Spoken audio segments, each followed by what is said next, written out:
Assalamualaikum warahmatullahi wabarakatuh. Pada kesempatan kali ini, saya akan menjelaskan sebuah materi mengenai pengenalan pemrograman web pada mata pelajaran pemrograman web.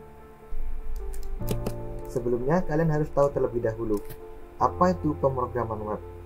Jadi, web programming atau pemrograman web merupakan istilah yang erat kaitannya dengan internet dan website. Jadi, internet dan website itu berbeda, karena web itu merupakan bagian dari internet.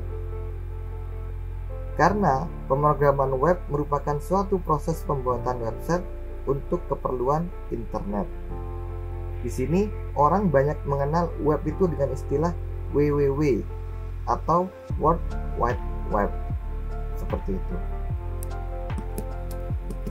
Kemudian, bahasa untuk pemrograman web dalam semua ilmu tentang pemrograman, baik itu pemrograman desktop, mobile, game, maupun software atau aplikasi lainnya, pasti selalu ada bahasa-bahasa pemrograman yang digunakan untuk membuat aplikasi tersebut, yang mana di dalamnya itu berisi statement-statement atau perintah, fungsi, dan lain-lain agar aplikasinya itu dibuat sesuai dengan apa yang telah didesain oleh si programmer tersebut. Oleh karena itu, dalam pemrograman web ini juga memiliki banyak bahasa. Contohnya, di sini ada HTML.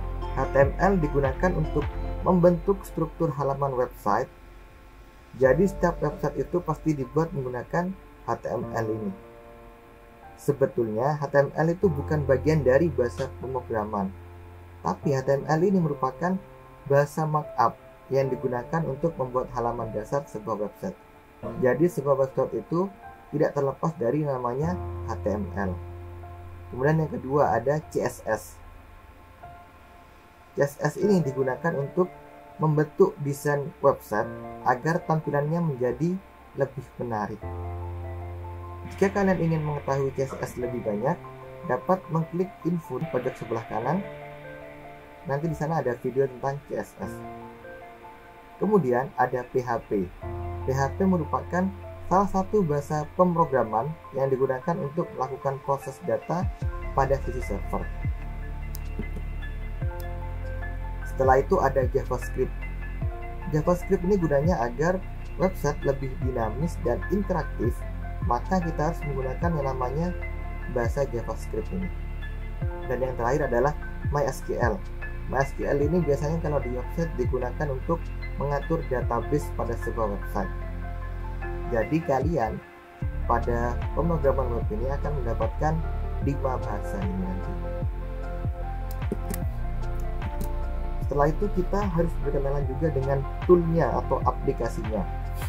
Yang pertama pasti namanya text editor. Text editor itu pada pertemuan kemarin sudah saya kasih linknya untuk mendownload text editor, yaitu kita menggunakan VS Code kemarin kan ya, VS Code.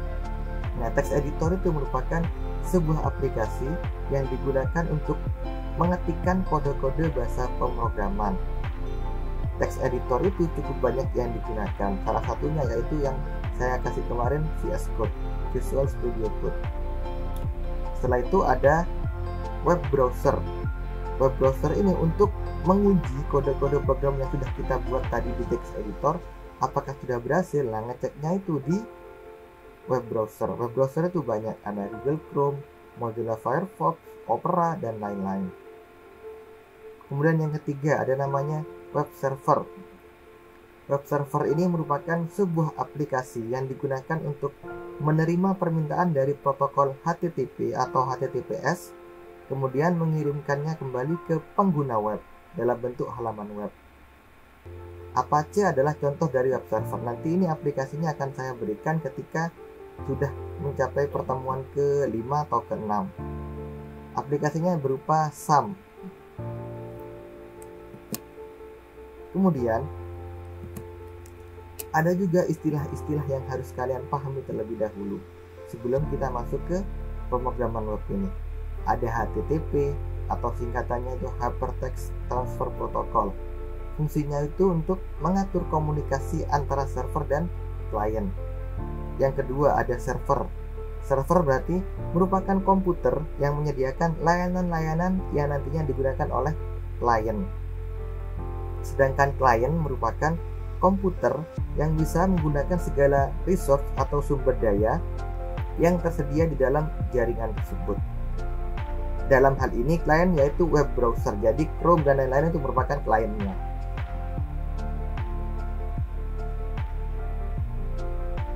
Yang keempat, ada hosting. Hosting merupakan tempat untuk menyimpan data-data pada sebuah website. Data tersebut berupa gambar, teks, video, dan lain-lain. Nah, hosting ini nanti akan diupload ke internet, maksudnya ada di cloud hosting ini. Domain. Domain merupakan alamat sebuah website disebut dengan domain. Contoh dari domain itu ada .com, .org, .net, .edu, dan lain-lain. Ada juga URL, Uniform Resource Locator, yaitu susunan karakter. Karakter itu berupa angka, huruf, dan simbol yang digunakan untuk menunjukkan suatu alamat di internet. Setelah itu, ada juga profesi-profesi pada pemrograman web ini. Yang pertama ada web designer. Web designer ini namanya saja web designer, design berarti orang ini yang mendesain dari web tersebut. Jadi orang yang bertanggung jawab untuk menentukan tampilan sebuah website, tampilannya. Tugasnya adalah mendesain tampilan situs mulai dari pengolahan gambar, tata letak, warna, dan semua aspek visual situsnya. Fokus utamanya web designer ini adalah tentang tampilan atau layout dari website tersebut.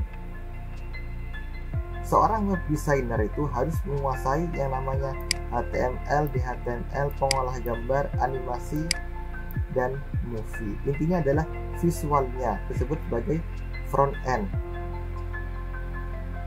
Yang kedua, ada web programmer. Web programmer bertugas dalam melakukan pengkodingan atau pemrograman sebuah website agar dinamis, di mana agar sebuah website tersebut dapat terlihat mudah bagi seorang web admin. Jadi programmer yang membuat kodingannya, web admin itu yang menjalankan aplikasinya, begitu. Seorang web programmer harus menguasai bahasa pemrograman CGIPR, PHP, MySQL, ASP, JavaScript, dan Applet, dan banyak lagi yang lainnya. Jadi seorang web programmer ini sering disebut sebagai back-end. Yang ketiga ada web admin atau web administrator. Tugasnya adalah untuk memaintenance suatu server, yang mana orang ini, web administrator ini, mengerti akan sistem operasi server, baik itu instalasinya sampai masalah troubleshootingnya. Biasanya seorang web administrator ini harus menguasai yang pertama OS Unix atau keluarga Linux, dan OS NT, jaringan baik itu LAN, MAN, dan intranet, dan yang terakhir adalah keamanan servernya. Selanjutnya ada webmaster.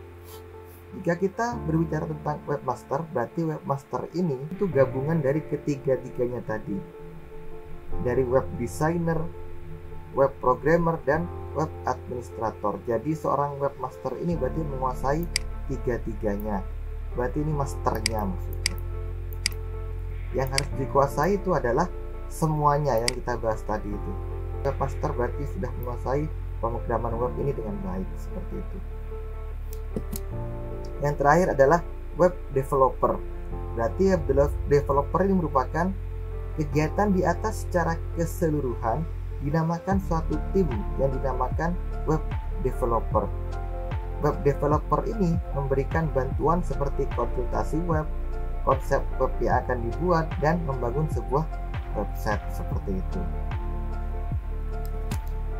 Untuk tugas kalian yang pertama ini, mengenai pengenalan pemrograman web ini, silahkan pilihlah salah satu profesi pada pemrograman web dan sertakan alasannya. Untuk pengumpulannya, silahkan kumpulkan di komentar YouTube dengan cara seperti ini yang saya contohkan ini. Ini hanya contoh saja ya. Jadi silahkan ketikkan nama kelas kalian dulu, kemudian nama lengkap kalian, jawaban kalian silahkan seperti ini. Ya, silahkan menggunakan kata-kata kalian sendiri. Terima kasih atas perhatiannya. Mohon maaf jika ada kesalahan. Assalamualaikum warahmatullahi wabarakatuh.